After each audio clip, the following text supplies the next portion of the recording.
Mr. President, thanks for having us here.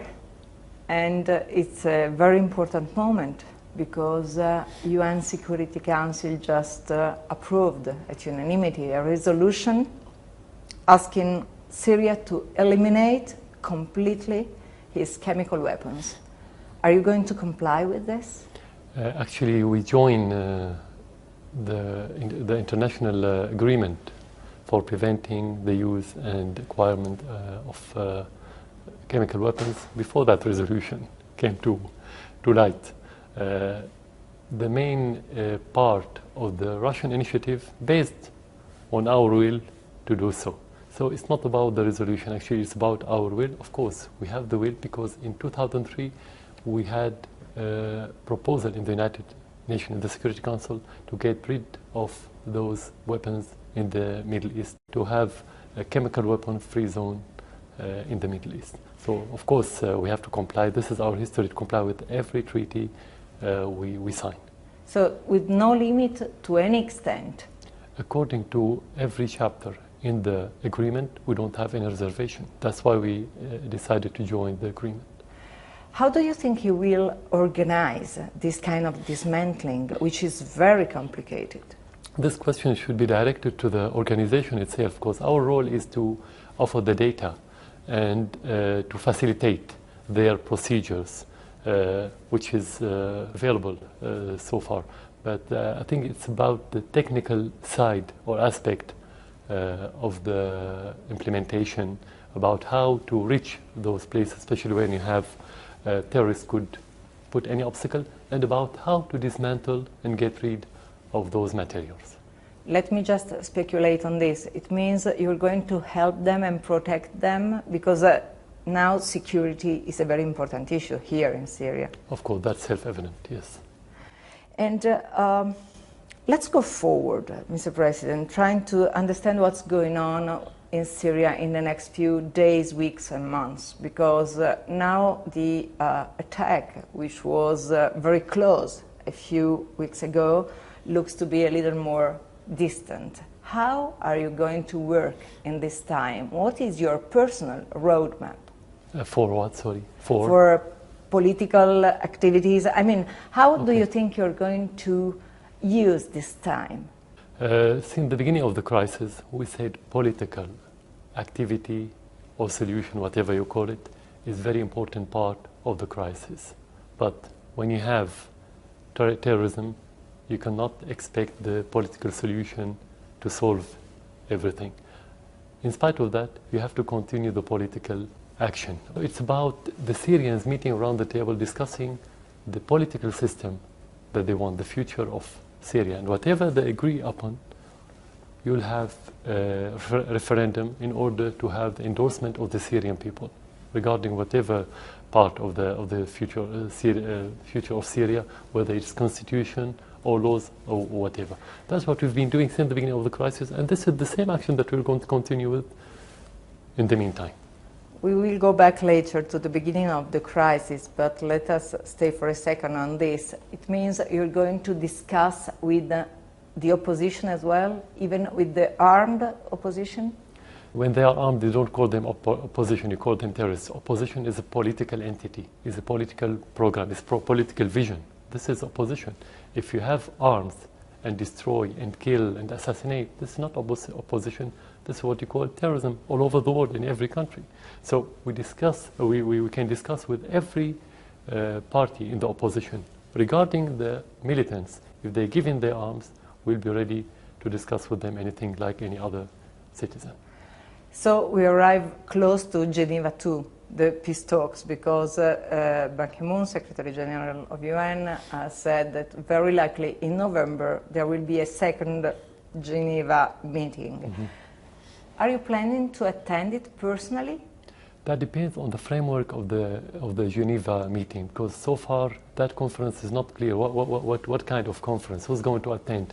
What the criteria for this conference? So we have to be ready as government, but we cannot decide who's going to head the delegation until you have, let's say, the framework, the clear framework and the criteria. So let me just ask you, which kind of framework would convince you to go there?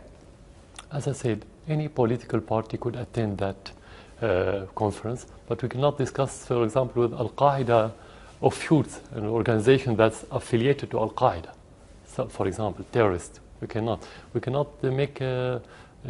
negotiate with the people who ask for foreign intervention and military intervention in Syria. May I just name Qatar and Saudi Arabia? Let me be frank with you. They are client states. So I'm talking about states now. If we want to talk about states, they are client states. Their master is the United States. We all know that. So if the United States is attending, this is the main partner, and the others are accessories. If we want to talk about Syrian parties, regardless of their names, I'm talking about their behavior during the crisis. That's what we can discuss, their behavior. Since the situation on the ground is very complicated, could you also accept the idea of some international forces of like interposition on the ground to try to stabilize in a way the situation? It doesn't work because you're not talking about two countries fighting with each other, like for example Syria and Israel, where you have a front line, clear front line, where you can have United Nations forces on both sides of the borders or the frontier, let's say, or the armistice line. It's completely different. You are talking about gangs.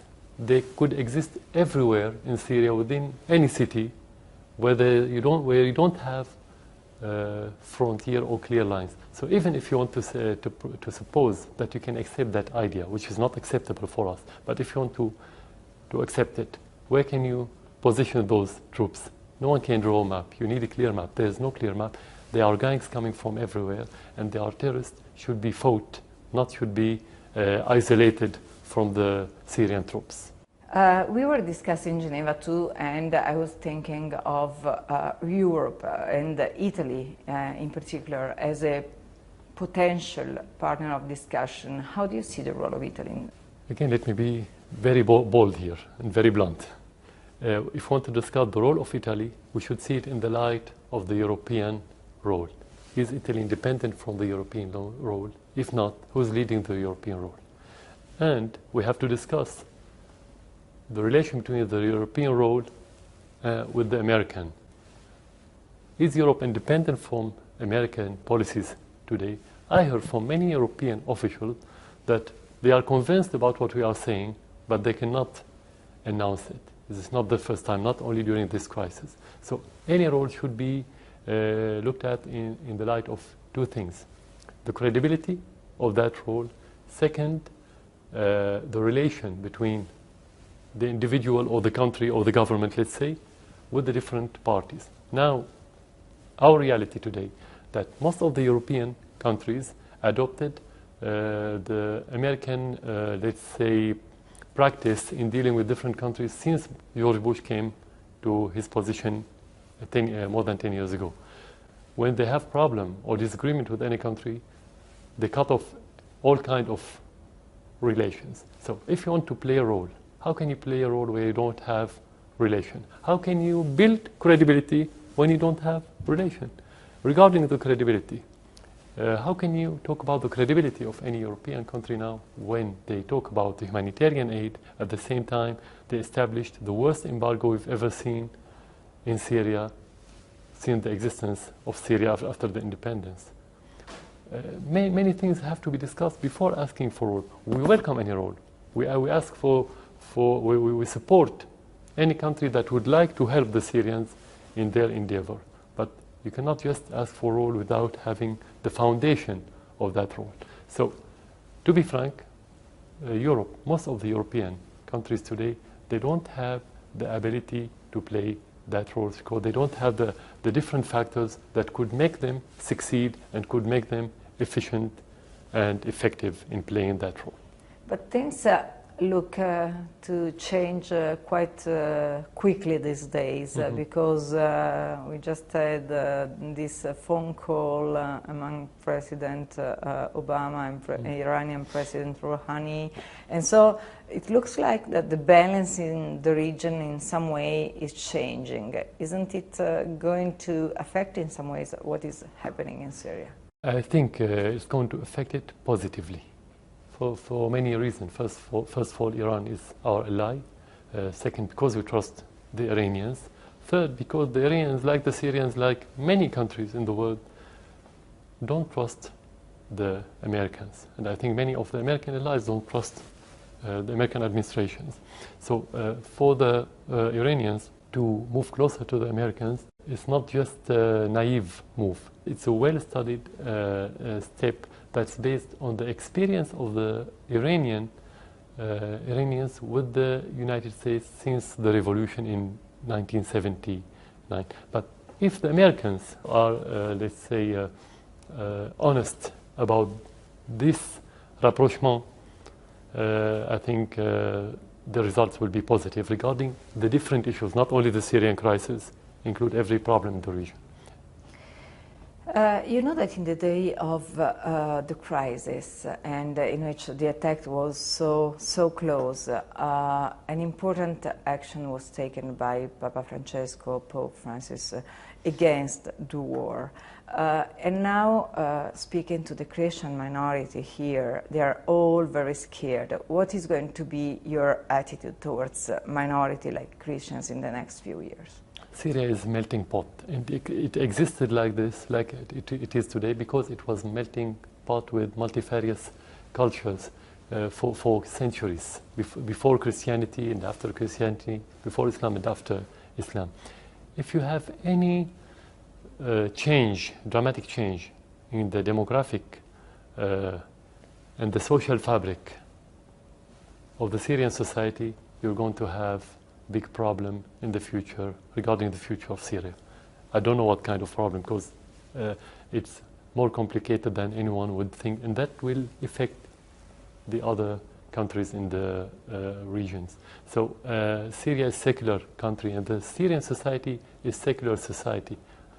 So secular means deal with every citizen, regardless of its religion, sect, and ethnicities. So I think taking care of these minorities in Syria, especially the Christian, in light of what's been happening recently, burning churches, attacking Christian villages, expelling Christians from their houses and homes, in light of this, dealing with this crisis is not Syrian issue, it's not only a regional issue, it should be international issue, especially for Europe, and especially for Italy and for the Vatican.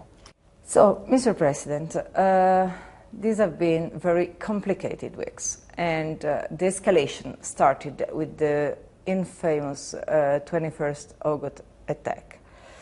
Can we go back to that allegation about chemical attack? Which is your version? Because you're speaking about having different evidences, UN inspectors are here working. Can you help us understanding which is your version about this? Yeah. Let me tell you in brief first. Let's start by saying the Syrian army didn't use it at all. It never arranged to use chemical weapons during the crisis. And we have every evidence that the gangs have used this. Now, why the Syrian army didn't use it? Logically and realistically, you don't use it when you're in advancement. The army was advancing. Why to use it? You didn't use it for 2 years, for 2.5 years, while you had many difficult situations in different areas in Syria. You have much more terrorists facing you in other places, more than Damascus. Why didn't we use it? Why only in that place? Second, the story now, or the narrative, the American narrative, we invited the delegation to come to Syria, which is responsible of investigating the use of chemical weapons before that incident. And the day they arrived, the second day, the Syrian army used chemical weapons. Is that plausible? You cannot believe this story. Second, when we invited the delegation to come in March, why the Americans put obstacles? And why did they accept that recently before the incident, and when they arrived, the attack happened? Second, you cannot use it in a city where you can have tens of thousands of casualties, including the army. The most important thing, nobody verified the veracity of the videos and the photos. No one. Because in many places, the same picture of the same children used in different photos in different places. And you can have those pictures on the internet. They've been circulating on the internet. On the other side, we have evidences like, concrete evidences like the materials and the containers that the terrorists used. We had the confession of some of the terrorists that conveyed chemical materials from neighboring countries. And you have the indications that the interest of whoever committed this crime wasn't the Syrian army, it was the terrorists.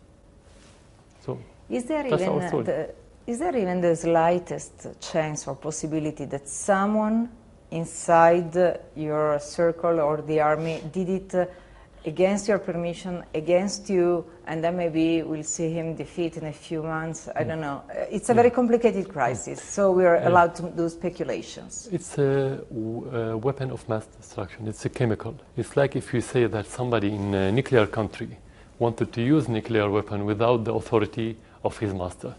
You cannot believe. This is a very naive story. This could be a children's story. It's not a grenade. You put it in your pocket, you throw it whenever you want. The process of using the chemical weapons, if you have a war with any enemy, and if you want to use it, it's very complicated. It's under strict procedure, because technically, it's complicated technically, first of all, to activate the material itself. This is the second. Not a single unit in the Syrian army has chemical weapon anyway. You have specialized unit, and if you want to use it, this specialized unit should join the army in order to use the chemical weapon. So again, this is a children's narrative. No way. Yeah. So, since we're going back in time, let's go at the beginning of the crisis. At that time, you acted in a very tough way against any sign of opposition. Do you have any kind of regret of the way everything began? We have to define the word tough, because we dealt with the situation according to the Constitution. It's like if you say the Americans sent the army in Los Angeles in 1995. Do you call it tough, or do you call they send the army to find the rebels? So according to the Constitution, we should have fought the terrorists, because for the very first week, we have many victims from the army and the police. For the very first few weeks. So that's normal. What we did according to the Constitution, this is the job of the government. If you talk about mistakes committed on the ground, that could happen anywhere in the world. In UK, a few years ago, they shot a Brazilian guy by mistake. So that could happen anywhere. So policy is different from the practice in many places in the world. But just remaining on the political field, don't you think that you had the chance to do something more at the time, like doing something more that could maybe change? You know, even politicians sometimes can admit some mistakes here or there. Even if you want to look at your mistakes when you do it, and every human would do mistakes every day. Sure. That's normal. But how can you judge your mistake after the end of the event, not during the event? So we are still in the middle of the crisis. You can judge that at the end of the crisis. This is where you can revise our action. This is where the people can criticize us on, let's say, objective and methodical basis, not arbitrary way, not in arbitrary way. Did you ever think to leave the power for the sake of your country? Did you ever consider the chance to leave your country just if the exchange was peace and stability for your people? It depends on the if. If my quit of my position would make the situation better, the answer very simply, without reluctance, yes. But the other question, would that be the situation? That's another question. So for me as president, so far, I have to be in my position, because when you have a storm, you don't give up your position. You don't quit your position and leave your country in the middle of the storm. Your mission is to take your country to the shore, not to abandon the sheep and the Syrian people. What could be the scenario in which you could decide that it's the right way for your ship to go to the shore, and then you decide to do something else? Yeah, the first part, two things. As I said earlier, the political dialogue is very important to discuss the future of Syria and the political system. The second one is to stop the violence by stopping the smuggling and sending the terrorists from outside Syria, stopping the financial support, stopping sending them armaments and every logistical support. Because if we don't succeed here, we cannot succeed in the political part of solving the problem. This first. Second, after solving this problem regarding me, my position, the only way is the ballot box. Because this is where the Syrian people can tell whoever they want. And for me, I should obey whatever the Syrian people want. There's no other way in any country. I mean, it's not the decision of any group in Syria. It's the decision of every Syrian citizen. Are you going to be in the elections of 2014? Before the election, right away, if I feel that the Syrian people wants me to be in that position, I will run. If not, I will not. Mr. President, I do remember the beginning of your presidency, and you were looked as a symbol of hope for Syria, because everybody knew that you knew the word, and you came here to give it more modern society, open. Intellectuals, young people were looking at you in this way. Then something happened in between. Do you think there's a chance you could do something so dramatically different to be seen again in that position and not in the one in which you're seen in the very last days? You have to talk about internal factors and external factors, because we're part of the very complicated region in the world. So we will be affected, and there's daily interactions with our periphery. The internal factor, which is that when you talk about reform, it's not the reform of the president or the government. The government and the president should lead the reform, but it's about the whole society, because it's a matter of culture. It's not only laws and constitution. The laws and constitutions are means for the change, but the real change happens by the people themselves. So according to our reality, when you talk about thousands of years of civilization, you are talking about mores and customs and the traditions and ethos and folkways and different things that related to every society. And our society is very complicated because of this multifarious culture that we've had. So it was moving forward. You cannot say that we didn't do anything. Some people say that it was fast. Some people say that it was too slow. This is subjective. Each one see it in his own way. But at the end, no one can say that we are in our position, because we moved forward, could be slowly but surely. This is the first part. Second, you have to talk about external obstacles. When I became president, 2 months later, the Intifada in Palestine started. That influenced every country in the Arab world. The peace process actually has failed just a few months before I became president, and there was stalemate. 11th of September happened, and we have to pay the price.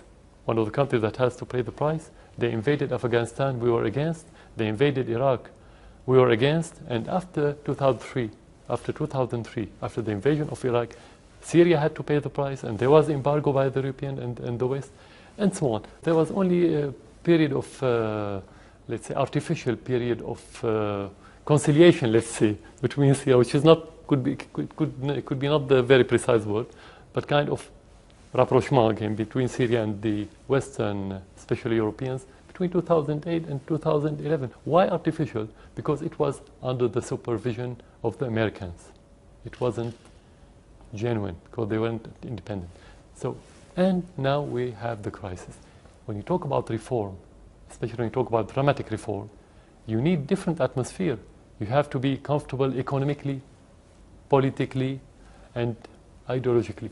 Don't forget, in that regard, one of the external and internal factors at the same time is the invasion of the bad ideologies to the region, including Syria. And I mean the ideology of al-Qaeda that invaded many communities in our region, including part of the Syrian society. You cannot talk about reform and democracy while the ideologies are single-minded ideologies that don't accept any other one. Because democracy, real democracy, is about accepting the other. Started by accepting the other, first of all, especially in diverse society. So I can say that we are still having the same will to move forward in that regard according to our realities. So the scope of the reform will be limited by our realities. Very last question. If now that the major threat looks to be over or a little distant, what would you tell your people in terms of, promise and pattern? I think the only thing that I can say now is one option that's left for us is to defend our country. So first of all, we have to focus on getting rid of the terrorists and the terrorism and their ideology.